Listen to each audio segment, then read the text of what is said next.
Muy buenos días tengan todos ustedes, bienvenidos a Memorial del 2024. Pues bueno, parece que ni con la derrota y que fue tan apabullante, los partidos políticos de oposición han entendido las lecciones que derivan de este proceso electoral. No hay ni un ápice de voluntad de autocrítica y mucho menos de cambio, y eso es terriblemente preocupante porque a este país, y lo he mencionado a lo largo de meses en este espacio, necesitamos en México una oposición seria, responsable, combativa, crítica, pero también propositiva, actuante, pensante, honesta por sobre todo. Y me parece que cada vez que uno voltea la mirada sobre lo que existe como oposición en nuestro país, se lleva una desilusión terrible, porque además siguen actuando de la misma manera que los llevó, en el caso del PRD, a perder el registro, en el caso del PAN, a ser ampliamente cuestionado. Nunca había caído tan bajo en sus niveles de votación y de posiciones, tanto en el Congreso de la Unión como en las gubernaturas. Y en el caso del PRI, bueno, parece que ya el hecho de que MC se convierta en la tercera fuerza por ahí, cuarta tal vez, porque el Verde, que no obtuvo ni siquiera tantos votos, va a ser la tercera fuerza en la Cámara de Diputados del Congreso de la Unión, por encima del PRI. Y los niveles de votación, como ya les había advertido, iban muy parejos entre el PRI y Movimiento Ciudadano, y Movimiento Ciudadano ya lo rebasó. Así es que, ni hablar. Insisto, uno pierde el registro, el otro obtiene la votación más baja de su historia, como es el PAN, y el PRI se cae estrepitosamente, y hasta Movimiento Ciudadano, al que envalentonado Alito Moreno quería llamar a unirse a ellos, al desastre, pues ahora tiene que comerse sus palabras. Y digo que no aprendieron la lección porque pues uno esperaría este momento de reflexión para renovar a esos partidos y cambiar de estrategia, reflexionar en todo lo que hicieron mal y darse cuenta que en gran medida no haberle hecho caso a sus militantes es parte del costo que están pagando ahora. Y sin embargo no entienden, porque a final de cuentas en el caso de los chuchos ya no queda nada que hacer más que liquidar al partido ante el INE. Y en el caso de Marco Cortés, mientras todo el mundo está clamando por su salida al frente de Acción Nacional, pues él está empecinado, como ya se había cantado desde hace meses, que lo sustituya Jorge Romero, el líder del cártel inmobiliario, porque no podemos perder el negocio. Pero quizá el caso más vergonzante, más escandaloso y más preocupante para los propios priistas es el de Alito Moreno, que ya se apuntó para volverse a reelegir o para dejar a un incondicional en su lugar. Ya está todo dispuesto y planchado para que si no es él, deje a alguien de los suyos. Para más señas, ha trabajado muy de cerca con él desde Campeche, así es que los Beltrones, los otros que figuran como entre comillas destacados en el PRI, pues no les va a quedar otro camino que, como a Claudia Ruiz Massieu, a Miguel Ángel Osorio Chong, irse del partido. No dan para más.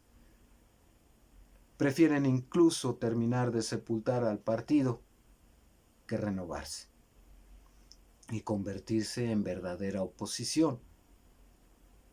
Bueno, en Morena hay quienes detestan, que es una amplia mayoría en este país, al PRI por todo su legado de muertes, no solo a ciudadanos, sino a luchadores por la democracia, luchadores sociales y a Ciudadanos y la matanza del 68, en fin, Aguas Blancas, la lista es interminable.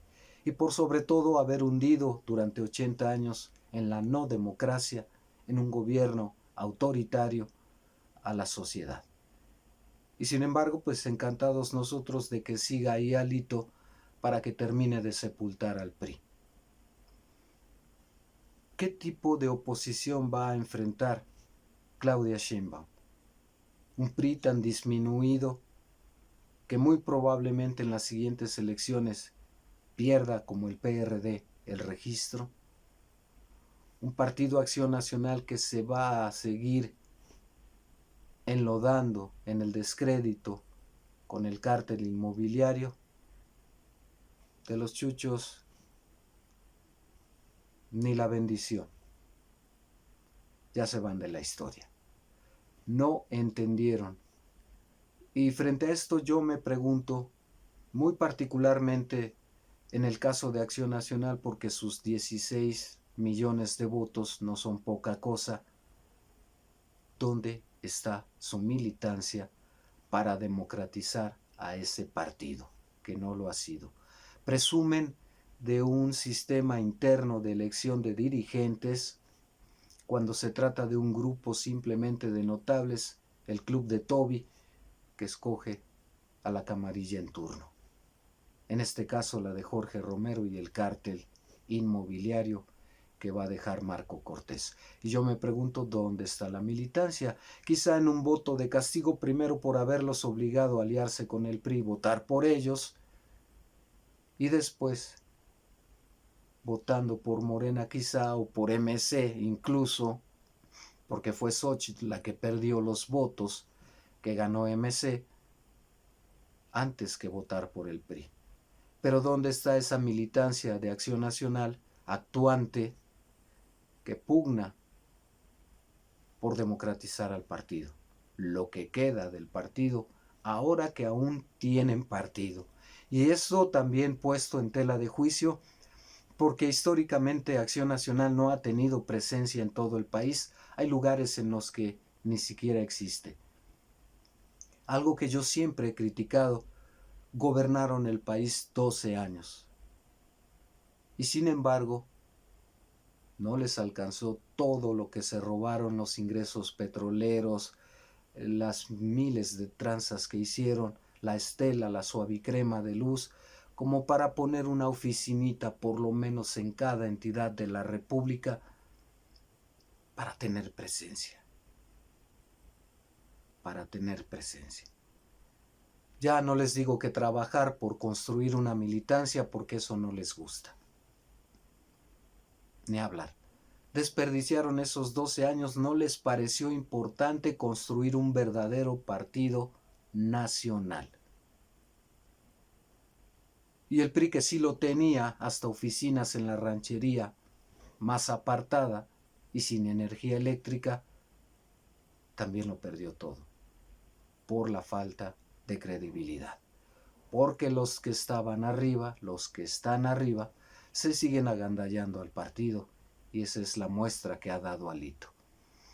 Pues de fondo dos cosas: ¿dónde están los militantes del PRD? Pues todos huyeron a Morena, y los de Acción Nacional, como para exigirle a ese partido una verdadera democracia interna, y los del PRI, primero para cobrarle a Alito esta alianza de agua y aceite con Acción Nacional, enemigos, por lo menos abajo en las huestes, enemigos a muerte, pero arriba cogobernando desde Carlitos Salinas de Gortari.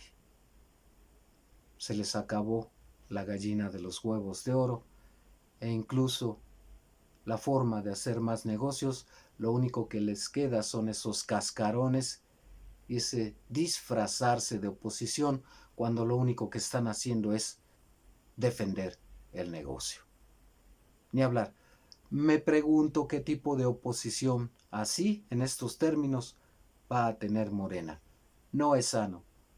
Estamos huérfanos de oposición, de nuevos planteamientos, ya que hablan tanto de contrapesos, un contrapeso en las oposiciones disminuidas al mínimo posible, sin credibilidad y ocupados, insisto, del negocio. Por ahí Claudio X González amenaza para el año venidero consolidar su propio partido. Tampoco es oposición. Representa un sector de la sociedad, el empresarial y algunos poderes fácticos, pero fuera de eso, las elecciones se ganan con votos de la sociedad. Y yo creo que incluso hasta la Marea Rosa ya se percató de la dimensión del engaño de Claudio X. ¿Cuántos de ellos? No dudo que muchos alcanzan para convertirse en una oposición. Lo dudo mucho.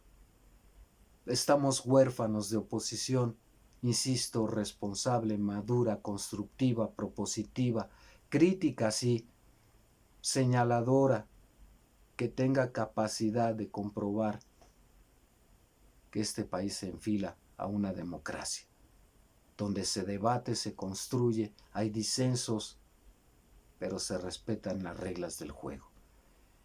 Y como no son ni capaces de respetar la democracia interna de sus partidos, condenados están, una, a que los abandone primero la militancia y por lo mismo, eventualmente, desaparecer. El problema para México es quién se erige con la suficiente calidad moral, capacidad política y arrastre social particularmente para convertirse en un líder opositor que aglutine a los descontentos con este régimen. No lo hay, no lo veo en puerta. Los enemigos que va a enfrentar Morena no son las oposiciones, porque ni mayoría tienen, ni en las gubernaturas, ni en los congresos locales, mucho menos en el Congreso Federal.